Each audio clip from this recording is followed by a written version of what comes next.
With a global push by racing and breeding authorities to encourage aftercare of our thoroughbreds, there's one property in Australia currently looking after retired Group 1 stars and encouraging a love of racing in future generations.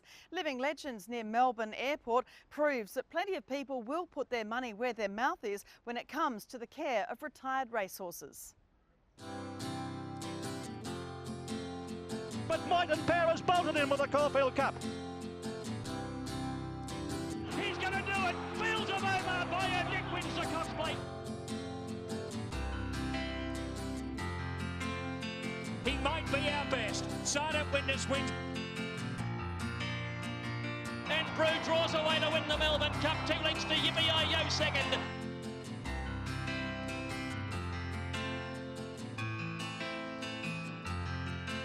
Once you're here, you can smell it, taste it, see it, feel it. You know, there's the homestead, there's the horses, and you see the horses, their personalities come out. So you see the happy, the grumpy, the relaxed, the not so relaxed.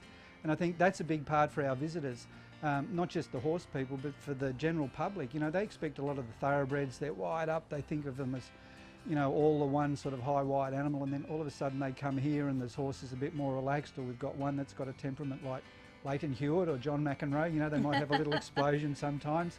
Or we've got the 2 old police horses, Chief De Beers and Super Impressive. You know, they were racetrack careers over, they were police horses. So life after racing is here, and we can take them out and wander them around, and it's just the personality side of it comes out. I think what I've admired so much is the way that you're connecting with a new generation of people that don't really get to connect with horses at all. And also it's so important for racing to see these horses being taken care of. Exactly. There's the life after racing story, or the life after racing job that we all have to do, but then there's giving access to the general public, to people that don't normally get access to horses. That's one of the really important ones, and the little gap in the story, if you like.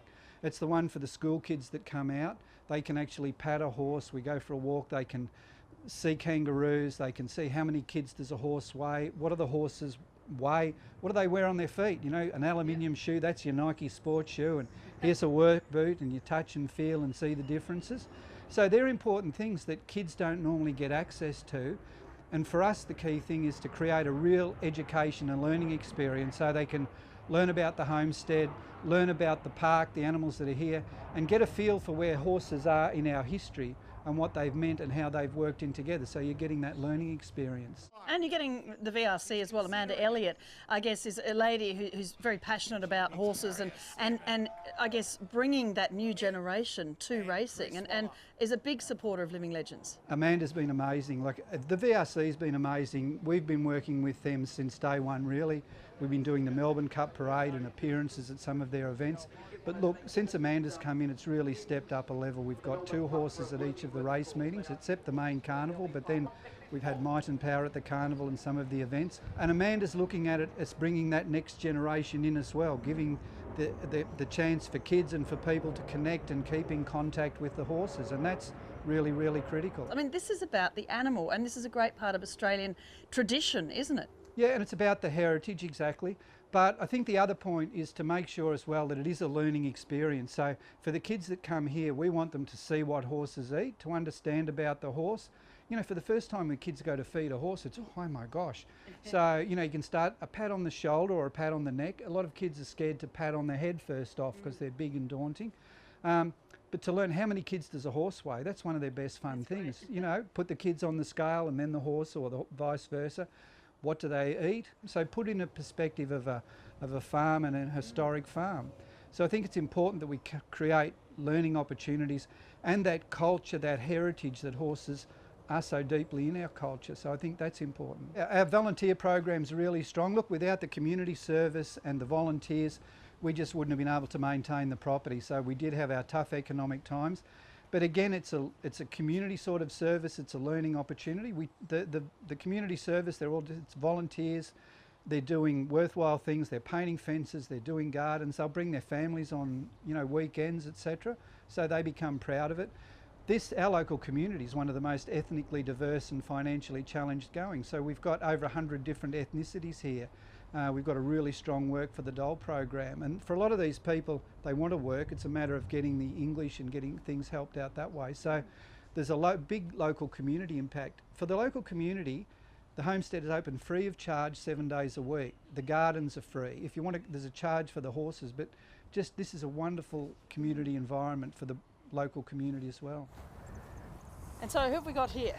We've got two of the Hong Kong superstars. We've got Silent Witness here, that absolute champion sprinter. Big Boy is he's nicknamed in Hong Kong. Hey, bud. The Hong Kong visitors just love this horse, you know, because visitors from Hong Kong, they can't get near a horse at the best of times, and then they're patting this bloke and they just love it. You know, he was on the front of Time magazine, this horse, in Hong Kong. He was voted one of the 100 most influential people in Hong Kong one year.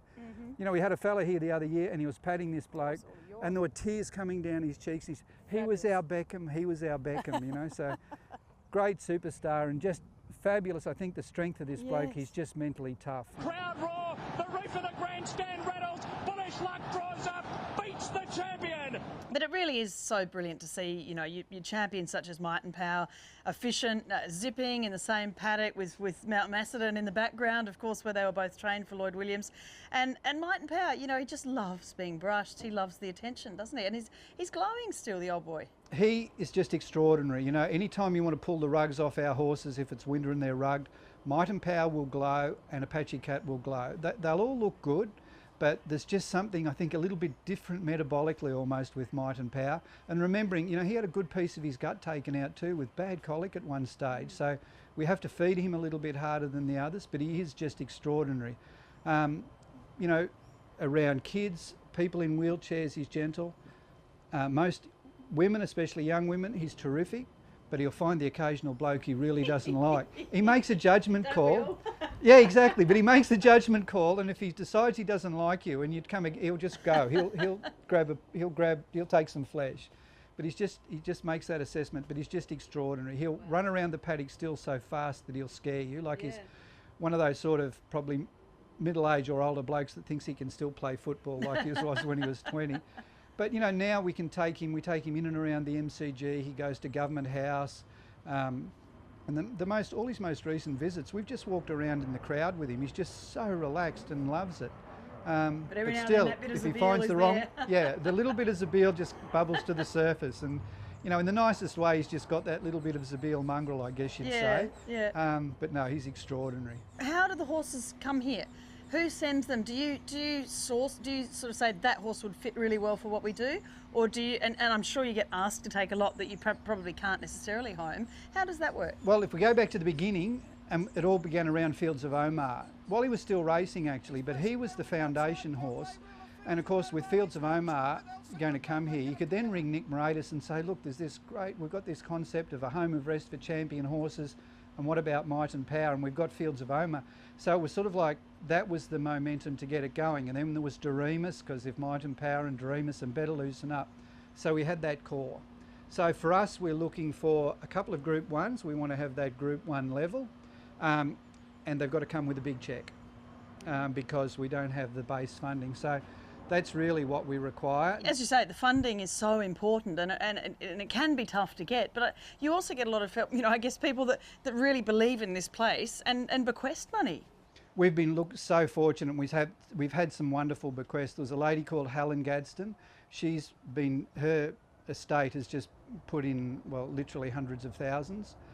We had a retired jockey last year, Leon King, just out of nowhere. There was a $60,000 bequest.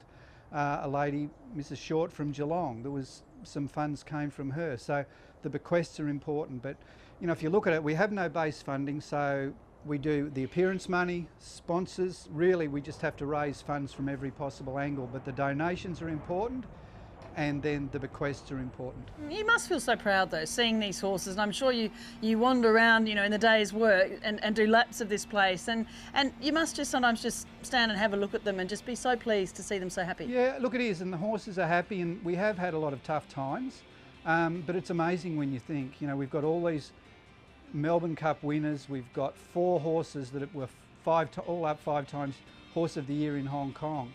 We're taking the horses down to the main street in Melbourne for the Melbourne Cup parade. We had one of the directors of the Old Friends, the horse farm in Kentucky that has some similarities with us.